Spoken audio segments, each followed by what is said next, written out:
कल एक ॿ टर्म रहियल आहिनि उन्हनि खे डिस्कस कयूं था, पोइ असां इन जा जेके चैप्टर 1 जा जेके MCQs आहिनि उहे हल कयूं था, पोइ उन खां बाद में चैप्टर 2 जी तरफ़ थोरो घणो ॾिसंदासीं। हाणे पहिरें तव्हां ॾिसंदव त हिकु ॿ टर्म्स रहियल आहिनि। हिकिड़ो टर्म रहियल आहे असां वटि, उहो आहे डिफॉरेस्ट्रेशन।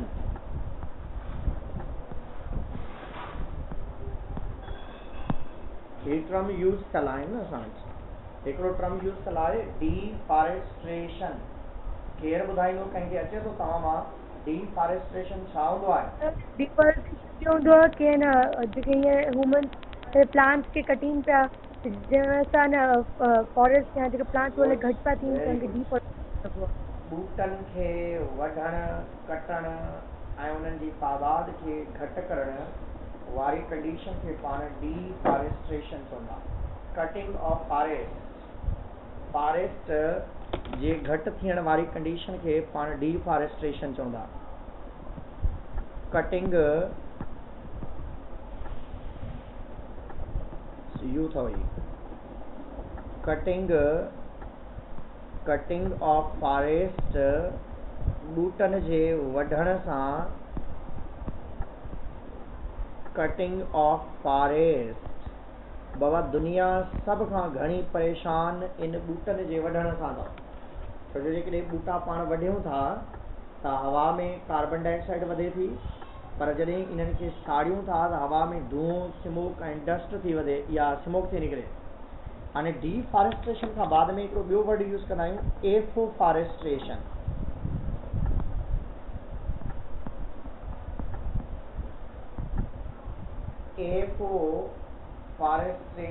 एफोफॉरेस्ट्रेशन छा आहे?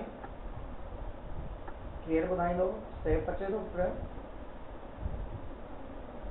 त मुंहिंजे ख़्याल सां वणनि खे वटी हणणु वरी लॻाइण, प्लांटेशन खे चइबो आहे।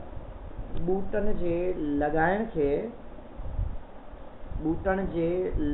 खे एफोफॉरेस्ट्रेशन चइबो आहे। Plantation. One is the deforestation. Deforestation जो मतिलबु आहे ॿूटनि खे कटणु। एफोफॉरेस्ट्रेशन जो मतिलबु आहे प्लांटेशन, ॿूटनि जो लॻाइण। जॾहिं ॿूटा पाण लॻायूं था त हुनखे फॉरेस्ट्रेशन चइबो आहे।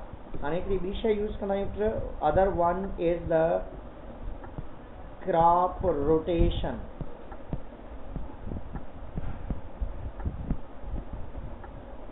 ख़बर अथव क्रॉप रोटेशन छाखे चइबो आहे? क्रॉप रोटेशन केरु ॿुधाईंदो? क्रॉप रोटेशन केरु ॿुधाईंदो?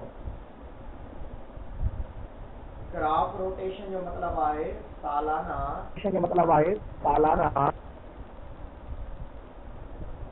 जी सालाना फसल जेके आहिनि ज़मीन में चेंज करणु। माना ज़मीन जे अंदरि जेके ॿूटा तव्हां पोखियो था, फसल जेके पोखियो था, हर साल या साल जेके तव्हां सेम प्लांट्स न पोखियो, हर साल प्लांट जी जेका रोटेशन आहे, माना हिकिड़े साल हिकिड़ा फसल पोखियो ज़मीन में त ॿिए साल ॿिया फसल पोखियो ज़मीन में, उनखे क्रॉप रोटेशन चइबो आहे। पर रोटेशन ऑफ क्रॉप्स इन फील्ड। हाणे ॾिसो न, सिंध में स्पेशली ज़मीनूं ख़तमु थींदियूं थी वञनि, तबाह थींदियूं थी वञनि, छो जो असां हिकिड़े क़िस्म जो फसल पोखींदा आहियूं। पंजाब में ईअं न आहे। पंजाब में हर क़िस्म जो फसल पोखींदा अथव। कंहिं जॻह ते उहे जेके आहिनि मुख़्तलिफ़ क़िस्म जा जेके आहिनि वेजिटेबल्स पोखींदा, त वरी उन जॻह ते जेके आहिनि चांवर पोखे छॾींदा, या उन जॻह ते जेके आहिनि मुख़्तलिफ़ क़िस्म जे जेके आहिनि तव्हांखे इहे मिलंदियूं, काटन मिलंदो, गाहु मिलंदो, या मुख़्तलिफ़ क़िस्म जे जेके आहिनि सब्जियूं, वेजिटेबल ऐं प्लस में जेके आहिनि गार्डन पोखे छॾींदा, तव्हांखे मुख़्तलिफ़ जॻहनि ते मुख़्तलिफ़ प्लांटेशन मिलंदी। पर पाकिस्तान सिंध में स्पेशली तव्हां ईंदो, या त हिकिड़े इलाइक़े में सिर्फ़ु सारियूं हूंदियूं, चांवरनि जो फसल हूंदो, या तव्हांखे फुटियुनि जो फसल मिलंदो, या कणक मिलंदी, या उन खां बाद में कुझु शयूं अहिड़ियूं हल्कियूं फुल्कियूं मिलंदियूं। असांजूं ज़मीनूं टॉप क्लास जूं आहिनि। सब खां बहितरीन ज़मीनूं जेके आहिनि असांजे सिंध में अवेलेबल आहिनि। हिकु त पाणी जी कमी जे करे ऐं ॿियो फसल बार बार उन्ही सेम टाइप जे पोखण जे करे ज़मीननि जा फसल जेके आहिनि घटि थींदा था वञनि या क्रॉप जी प्रोडक्शन घटि थींदी थी वञे। ऐं ॿियो हिकिड़ो टर्म यूज़ कंदा आहियूं बायो रिमेडियन।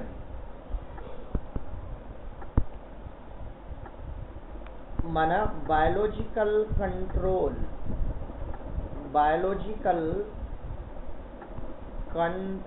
चइबो आहे हुनखे। बायो रिमेडियंस जो मतिलबु आहे बायोलॉजिकल कंट्रोल। माना बजाए हिन जे जो तव्हां जानदारनि खे मारण जे करे कंहिं दवा जो यूज़ कयो, जेका दवा गैर ज़रूरी जानदारनि खे मारींदी आहे हुनखे पेस्टिसाइड चइबो अथव। पेस्टिसाइड दवाऊं हूंदियूं आहिनि।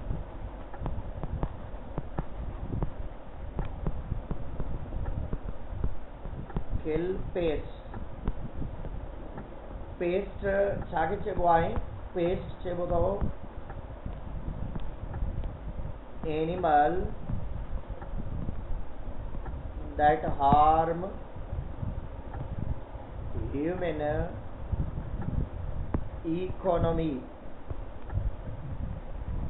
माना अहिड़ो जानदार जेको इंसान खे नुक़सान ॾे, पोइ भले मथे में जूं हुजे या घर जे अंदरि मच्छर या मख हुजे या टर्माइट या दीमक हुजे या उन खां बाद में को गाह खोर जानदार हुजे या तव्हांखे को डिज़ीज़ फैलाईंदड़ जानदार हुजे, उन्हनि सभिनी खे मिलाए करे पाण पेस्ट चवंदा आहियूं।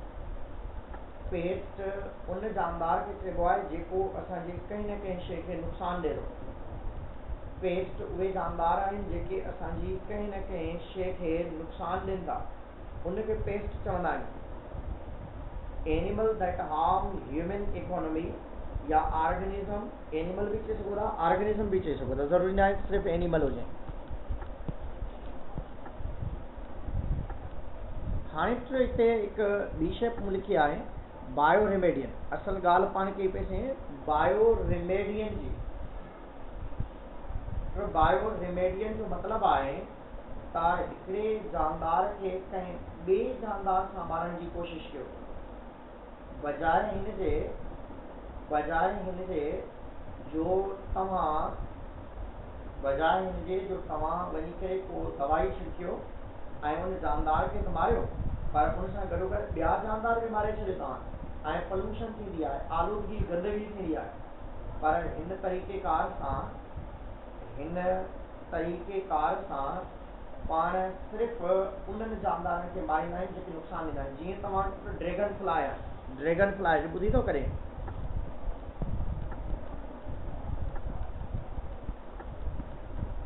जी सर। न ॿुधी आहे? हेलीकॉप्टर न ॾिठो अथव जेको ॻोठनि में हूंदी आहे? जी। ड्रैगन फ्लाई किल मॉस्किटोज़ कंदी अथव, मच्छरनि खे खाईंदी अथव।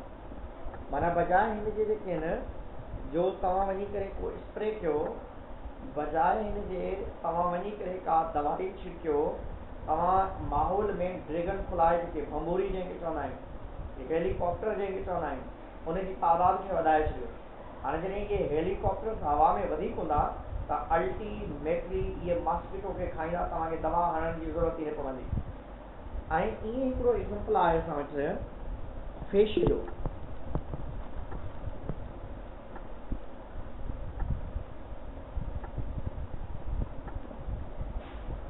फिश मॉस्किटो जे लार्वा खे खाए थी। माना जीअं तव्हां ॿुधो हूंदो कुझु साल पहिरें डेंगी फीवर अची वियो। डेंगी फीवर बि ख़तरनाक हुयो कोरोना वारी कार, छो जो इहे ख़बर न आहे अलाए कहिड़े क़िस्म जा जानदार या अचानक बीमारियूं अची थी वञनि, हालांकि उन्हनि बीमारियुनि जी का एतिरी अवेलेबिलिटी न हूंदी आहे। हाणे जीअं मॉस्किटो जे करे डेंगी फीवर ट्रांसमिट थियो। डेंगी फीवर वायरल इन्फेक्शन आहे, डेंगू जंहिंखे पाण चवंदा आहियूं। उहा हिकु मच्छर जे करे ट्रांसमिट थींदी आहे, पर मच्छर जे करे थींदी न आहे। मच्छर जो नालो अथव Aedes aegypti, the name of mosquito that carry the dinghy.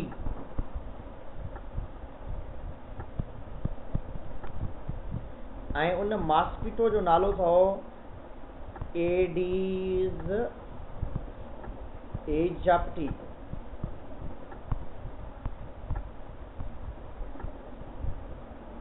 Mosquito जो नालो अथव। हाणे कुझु वक़्तु पहिरें पंजाब में तमामु घणी हुई, जॾहिं शहबाज शरीफ़ जेको आहे वज़ीर आला हुयो, त उन छा कयो, श्रीलंका मां कुझु एक्सपर्ट बि घुराया हुन ऐं कुझु अहिड़ियूं मच्छियूं इंट्रोड्यूस करायूं उन्हनि खुलियल पाणी में, दुबा या बीठल पाणी में, जिते घणा मच्छर अवेलेबल हुया। हाणे उन मच्छर खे मारण जे लाइ उन फिश जो इस्तेमालु कयो। हाणे इहे फिश छा पियूं कनि, इन्हनि मच्छरनि खे ॻोल्हे ॻोल्हे पियूं खावनि। हाणे जॾहिं मच्छर ई न बचंदा त इहा डिज़ीज़ फैलजंदी छो? छो जो जेका डेंगी आहे उहा हिकिड़े माण्हू खां ॿिए माण्हू ते पंहिंजो पाण नथी फैलिजे। डेंगी मच्छर जॾहिं असांखे चक थो पाए त असांजे ब्लड खे सक करे थो, ऐं उहो ई मच्छर वञी करे जेकॾहिं कंहिं ॿिए माण्हू खे चक थो पाए त उन माण्हू ताईं उहा डिज़ीज़ ट्रांसमिट थिए थी। त इन करे असां चयूं था त जेकॾहिं मच्छर ई न हूंदो त इहा डिज़ीज़ कीअं ट्रांसमिट ऐं कहिड़े तरीक़े सां थिए थी। By the help of fish we can control the dengue fever. ऐं तव्हां वटि केट आहे, इन जी मदद सां तव्हां माउस चूहनि खे कंट्रोल करे सघो था।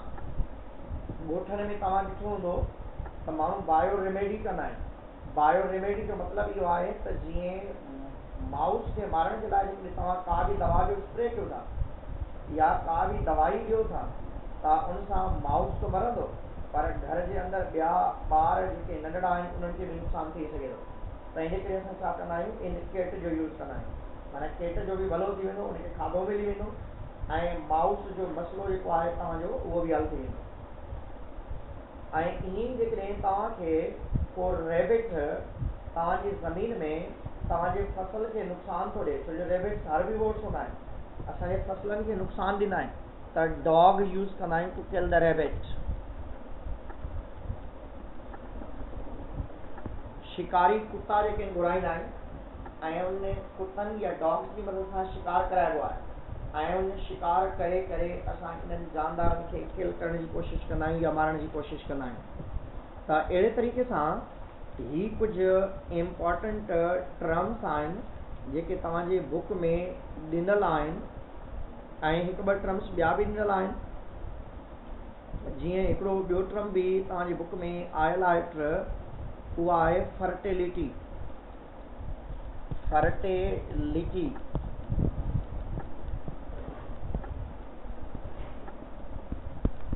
फर्टाइल सॉइल खे चइबो अथव, ज़मीन जी ज़रख़ेज़ी जेका आहे फर्टिलिटी चइबो आहे ज़मीन जी ज़रख़ेज़ी खे।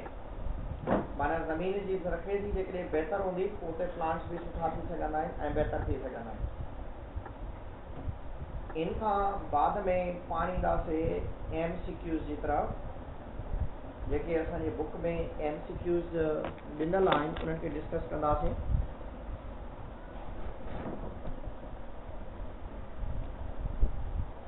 हाणे पहिरियों MCQs आहे,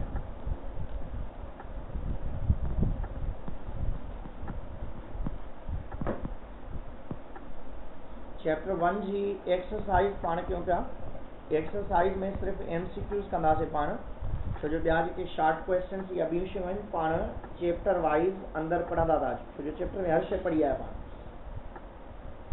नंबर 1 आहे, पहिरियों आहे, in autotrophic may be placed in following group accept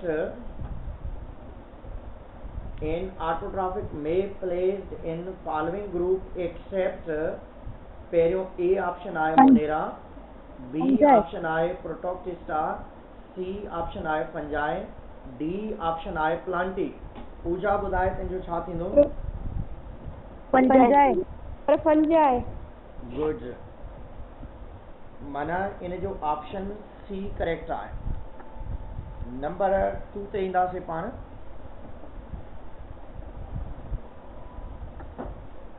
number 2 मां ॿुधायां? बे मां पढ़ां त सही न। त मां बुक आहे मूं वटि। हा ॿुधाए। बुक लाइ तव्हां पढ़ो प्लाज़ा म्यूजियम। सर भी पढ़ा दी सर, मैं क्वेश्चन भी पढ़ा दी मां पढ़ा दो जी सर। मां पढ़ा दो ओके सर। नंबर 2 आहे malaria is caused by A virus, B bacteria, C fungi, D mosquito. ॿुधाए sir plasmodium sir, plasmodium D plasmodium आहे, मॉस्किटो न आहे, डी प्लाज्मोडियम जो ऑप्शन आहे। माना मलेरिया कंहिंजे करे थिए थी? प्लाज्मोडियम जे करे थिए थी, मच्छर जे करे न थी रहे। पाण त मच्छरनि खां बचंदा आहियूं। मलेरिया मच्छर जे करे थिए थी, प्लाज्मोडियम जे करे। प्लाज्मोडियम जे करे सर, प्लाज्मोडियम सर जेकॾहिं बाबा मच्छरनि जे करे थिए हा त पोइ पाण ज़लील हुजूं हा, आहे ॾींहं ते पाण मलेरिया में मुब्तला हुजूं हा। छो जो सवेर जो 3 मच्छर खाईंदा आहिनि, मंझंदि जो 4-5 खाई वेंदा आहिनि, राति जो 50-60 खाई वेंदा आहिनि। असांखे डेली अलाए केतिरा मच्छर पाण खे पिया खावनि, बाइट कनि पिया। जेकॾहिं वाकई मच्छर जे करे मलेरिया थिए हा त पोइ त पाण लो हुजूं हा। मच्छर जे करे फैलिजे थी मलेरिया, हिकिड़े माण्हू खां ॿिए माण्हू ताईं जेका मलेरिया फैलिजे थी उहा मॉस्किटो जे करे आहे, पर मलेरिया थिए जेका थी उहा प्लाज्मोडियम जे करे आहे। Plasmodium is a unicellular organism, protozoan आहे। हाणे नंबर 3 ते उरूसा ॿुधाईंदी। टियों आहे all of the following are the natural cloning except A option आहे रीजनरेशन, बी ऑप्शन आहे आइडेंटिकल ट्वाइंस, सी ऑप्शन आहे डायज़ाइगोटिक ट्वाइंस ऐं डी ऑप्शन आहे ट्यूमर। छा थींदो? सर रीजनरेशन न न न, सेफ ॿुधाईंदो, सेफ ॿुधाए। आहे सेफ? ॿियो केरु वेठो आहे? आमना आहे? Number C number C Amna number C B Amna ॿुधाए। Number C dizygote twins. Nayab खे अचे थो पुट? नायाब तव्हांखे अचे थो? नायाब कोन पिया ॻाल्हाए सघो तव्हां, छो जो तव्हां ॻाल्हाईंदो त शइ जी ख़बर पवंदी न बाबा। हाणे नंबर 3 आहे all of the following are the natural cloning except dizygotic twins. Dizygotic twins खां अलावा ॿी सभु क्लोनिंग आहे। सी इज़ नॉट क्लोनिंग, माना regeneration is the cloning, identical twins is the cloning, tumour cancer जा सेल जेके असांजी बॉडी में ठहनि था उहो बि क्लोनिंग ई आहे, नेचुरल क्लोनिंग आहे। नंबर 4 ते ईंदासीं बाबा। 4 क्वेश्चन जेको आहे मूंखे सेफ ॿुधाईंदो। सेफ जो आवाज़ नथो चढ़े अॼु, सेफ घुटिजी वियो सफ़ा, छा थियो आहे? सर इहो जेको क्लोनिंग वारो मां थोरो पढ़ियो न हो, लेक्चर न ॿुधियो, उन करे हाणे वारो पढ़ियो थी ॿुधाइजांइ। हाणे तुंहिंजो वारो आहे। Penicillin was discovered by A option आहे फ्लेमिंग। ॿुधी वञ, penicillin was discovered by A Fleming, B Edward Jenner, C Robert Brown, D doctor Lebron. ॿुधाए सेफ ॿुधाए। Penicillin was discovered by A Fleming, B Edward Jenner, C Robert Brown, D doctor Lebron. Saif ॿुधाए। सेफ के नथो sir Fleming sir Edward Jenner B हिकिड़ो उरूसा B उनखे ॿुधाइण ॾे, सेफ खे ॿुधाइण ॾे। Sir Edward Zener sir vaccine introduce करायो। उरूसा ॿुधाए। फ्लेमिंग छो फ्लेमिंग? छाजे करे फ्लेमिंग? सर जो पेनिसिलिन सामा फर्स्ट टाइम सर जेको मतलब उन दरिया पर सामा फ्लेमिंग पहिरीं मरतबा इंट्रोड्यूस सर करायो। जेको पेनिसिलिन मां सर पेनिसिलियम नोटेटम फंगस मां, very good. Penicillium notatum fungus मां पहिरीं मरतबा इंट्रोड्यूस कराई। Number 4 penicillin was discovered by Edward Jenner नाहे फ्लेमिंग आहे। ए ऑप्शन करेक्ट आहे। हाणे नंबर 5 ते आमना ॿुधाईंदी। आमना आहे, आमना वेठी आहे क्लास में। Is there Amna? जी सर। तो ॿुधाइजांइ, ईअं न कजांइ।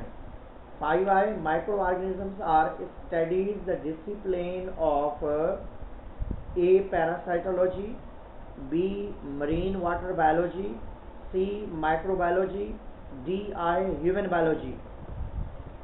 पहिरियों ऑप्शन आहे, वरी ॿुधी वञ, दोबारा ॿुधी वञ, माइक्रोबायोलॉजी सर। वरी ॿुधी वञ, पक सम्झी वञ। Microorganisms are studies under the discipline of microorganisms are studied the discipline of parasitology, marine water biology, microbiology, DI human biology। हाणे ॿुधाए। Microbiology sir microbiology. मूंखे कहिड़ी ख़बर, तोखे ख़बर हूंदी न, पक ॿुधाए न। जी सर पक। पक। बाबा पूजा ॿुधाए। जी सर माइक्रोबायोलॉजी आहे। माइक्रोबायोलॉजी आहे, गुड। हाणे microbiology, very good. C option 5 खां बाद में पाणी ईंदासीं नंबर 6 ते। तो नंबर 6 ते hydroponic is the science of growing terrestrial plants. पुछंदुसि पोइ ॿुधाइजो। Sir D. B. Hydroponic is the science of growing terrestrial plants in laboratory. A, B deserts, C lake, D aerated solution. Safe D sir। Safe Sir D। Safe। Sir D। हाँ D थींदो। D with I sir aerated solution। aerated solution, good। Means in जो D for December सही आहे। 7 question आहे, industrialisation and over population has increased. A pollution, B disease, C pest control, D productivity. हाणे हिते मूंखे ॿुधाईंदो। Pray ॿुधाए। Pray बाबा ॻाल्हाए त सही न। प्रे सर ए पॉल्यूशन। केतिरा होशियार हूंदा आहिनि तो ख़बर न आहे। जाम सारा होशियार कुझु तो पढ़ाइनि असां। तो बि होशियार थिए न बाबा, क्लास में जवाब ॾे ऐं रेगुलर रहो। त नॉर्मली इन जे अंदरि आहे छा ऑप्शन में? आंसर कहिड़ो आहे?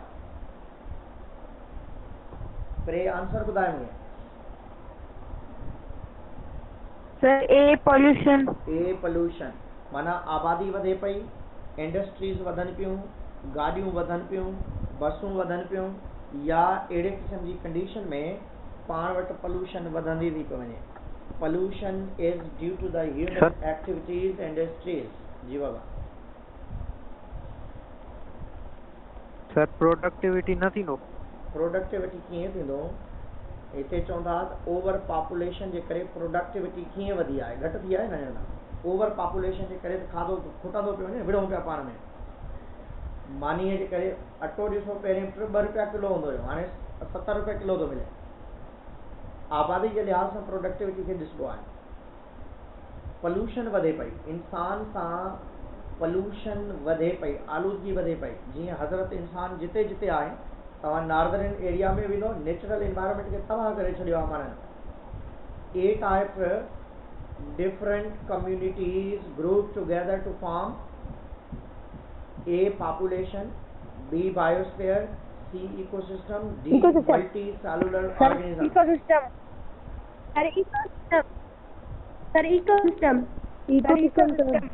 आमना सही पई ॿुधाए।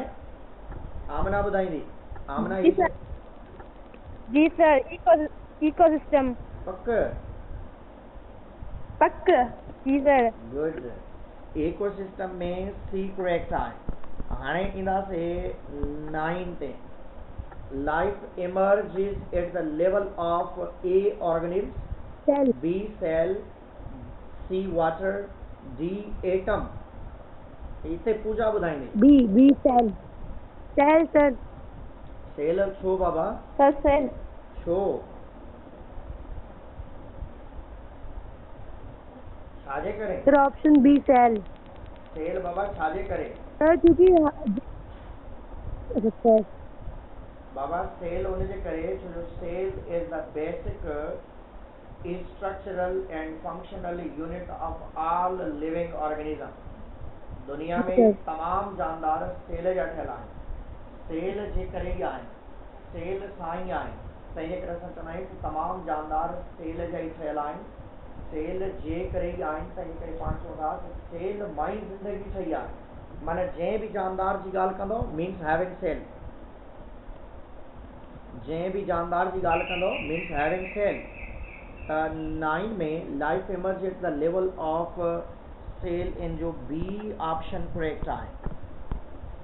नंबर 10 चईंदो crop rotation is the one of the effective method to eradicate. माना क्रॉप रोटेशन सां तव्हां कहिड़ियुनि शयुनि खे ख़तमु करे सघो था। इरेडिकेट माना ख़तमु करणु। बीमारियुनि खे, पैरासाइट्स के, प्रीडेटर्स के, बैक्टीरिया। बाबा क्रॉप रोटेशन सां पाण ज़मीन जे कहिड़े मसइले खे हल करे सघूं था? पैरासाइट। उरूसा ॿुधाए। पैरासाइट। उरूसा ॿुधाए। Sir parasite. पोइ ॿियो ॿुधाए सही हुजे जेको इहो सही न आहे।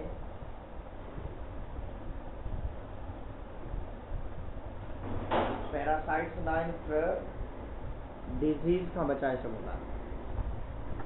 माना जेकॾहिं पाण शयुनि खे रोटेट कंदासीं त उन सां बीमारियूं घटि थींदियूं।